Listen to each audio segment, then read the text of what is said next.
Michael McCormack is the member for Riverina. Michael, we've got quite a number of topics to cover, but an absolute tragedy that's occurred just before Easter out down near Yanco. Yeah, little town, not far from Leeton, and the Mayor of Leeton Shire, Tony Rennick, has summed up everyone's feelings, I think, this morning when he said the town is awakening in despair at the fact that a woman and three young boys, just aged 10, 11 and 12, have been killed overnight in an accident at Yanco. A car has hit a pole and then ended up upside down in a canal, and all four have been killed in that crash. And it's just an awful start to Easter. It just reminds us again of just how fragile life can be. And also a reminder, we don't know the circumstances of that crash, of just how we want everyone to just try and slow down a bit, not try anything silly on the roads, pay attention and not look at your phone, and make sure you get to where you want to get to safely. Well, indeed, we don't know any of the circumstances, but it is a grim reminder. And, of course, the roads are in a bit of a state after the wet weather that we had last winter, and there's a lot of potholes. There's a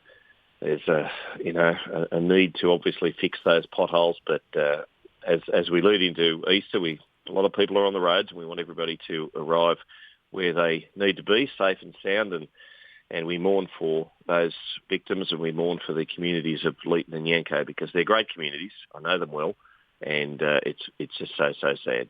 It certainly is, Michael. Just have to move on to some other topics. The Reserve Bank of Australia this week paused, I think it was 10 consecutive rate increases. Will take stock, I gather, after hammering the economy for a while. Well, the official interest rates have risen 3.5% since the pandemic low of 0.1%. They now still sit at 3.6%. It's hard for people, and I understand that people who are paying back mortgages, it's not only the house they're paying off, it's the grocery bills, it's the fuel, it's everything else that's costing so much more. And it leads in, of course, to the 9 May budget and what the government is going to do to provide some relief for very, very stressed households. And I know that it's often mentioned, but it bears mentioning again, the government did promise coming to the election that there would be a reduction of about $275 in power bills. They're going in the opposite direction. Are you going to be looking for relief on power amongst other cost of living pressures?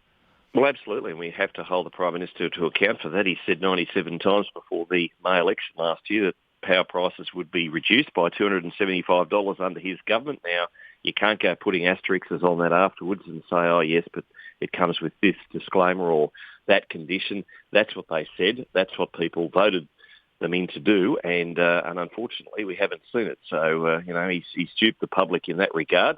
Power prices actually came down under the coalition, but they're going up, unfortunately, under Labor, and people are really hurting as a consequence. It's not just, of course, it's not just households, it's businesses, and small businesses run this country, and they're doing it tough at the moment.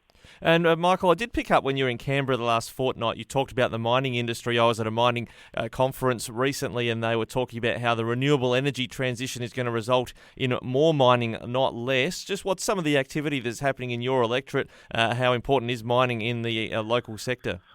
Well, mining is hugely important. I mean, everybody has a mobile phone these days, and of course, most of the componentry of that mobile phone comes from, under the ground, where mining is so important. Of course, we've got a couple of big gold mines in particular in my electorate. Of course, we've got North Parks, and we've got the West Wyalong Lake Cowal mine, which has been operating for many years very, very successfully.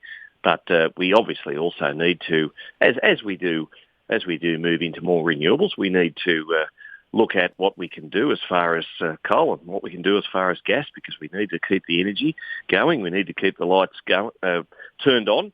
And I appreciate that we are moving into renewables, and that is a good and orderly thing and process to do as we work towards net zero. But I tell you what, we can't do it at the expense of not having power. We can't do it at the expense as we move into what's going to be a pretty cold winter, not be able to afford to turn the heaters on. So, we can't rush to this. And what the Greens have done with the dirty, dodgy deal with Labor is they've put a stop to any new gas and coal projects. And that's going to cause a lot of heartache overseas, because we export a lot of our energy to those countries who are otherwise burning, well, in India, cow pats and tyres to keep themselves warm. How is that fair? How is that right? And what we're actually doing, really, in one sense, is exporting our emissions. So, I don't understand it. This deal that the Greens have done, it's a carbon tax by stealth, but that's the situation we're in, and we'll work to keep this government to account always. Seems ironic to me. In Germany, you've got a coal mine that needs to expand because they know they need to keep the lights on during their winter and in the heating on as well, and they've had to remove a local wind farm to expand the mine. Well, they've also got a lot of nuclear right throughout Europe, and that's a conversation I think this country needs to have as well. Now, Michael, we are leading very quickly. I know Easter is very much in the forefront of our minds, but ANZAC Day is coming up as well. The local commemorations, what are you anticipating there?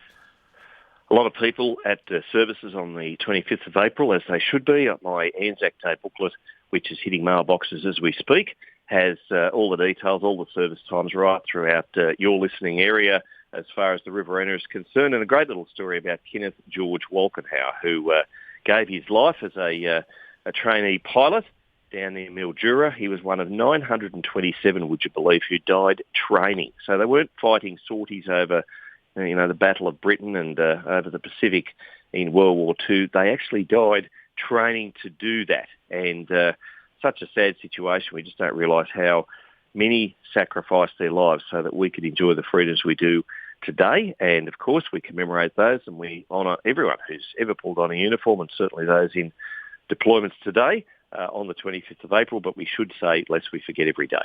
Absolutely. Now, Michael, there is always a bit of chatter around the Flow Studios. You might become our footy correspondent locally one day. Michael, happy to do that. We'll hold you to that. Just tell us a bit about anticipation of the local footy season. Well, we're looking forward to the men's season, and already the Farrer League has begun. And the Hume League, of course, is going to be a great competition. But let's put a bit of focus on the girls. And so the girls' grand final is on tomorrow night. That's Thursday night, Mar Oval. And we're seeing Ganmain Grong Grong Matong, the premiers, up against Coolaman Rovers, the Hopperettes. They're also undefeated, both teams undefeated. But a shout-out to the Brookdale Bluebells. Now, they're a bunch of girls from Lockhart and Osborne, Samantha Creasy, Kim Crowther, Ruby Dean, Ava Burkenshaw, Eliza Wooden. She kicked a couple of goals in their semi-final. They got beaten by East Wagga Kringlewood. Gee, they always give a good account of themselves, the Brookdale Bluebells, and good on them. They'll get there one day, but all roads lead to Mar Oval on Thursday night for the grand final. It's going to be a great game, and free entry. They'll take a bit of a gold coin donation for health research, but let me tell you, it's going to be a cracking good game, and I can't wait for it. Yes, and I must mention as well, also the netball is going to be getting underway, or already is, I imagine, in the Farrer part too. That is part and parcel of the Aussie rules around here, and of course league tag with the rugby league. So it really is a family community occasion, our local footy on the weekend these days, and as it should be. And with so many cost of living and other pressures on everybody, it's good to actually get a bit of sport on the weekend and forget about those other worries, those economic woes. It's good to get out and have a bit of sport, and it brings and binds communities together. Good on you, Michael. I'm sure you'll be out there cheering teams along. Thanks for joining us again here on Flow FM. Good on you, Ricky. Thanks very much.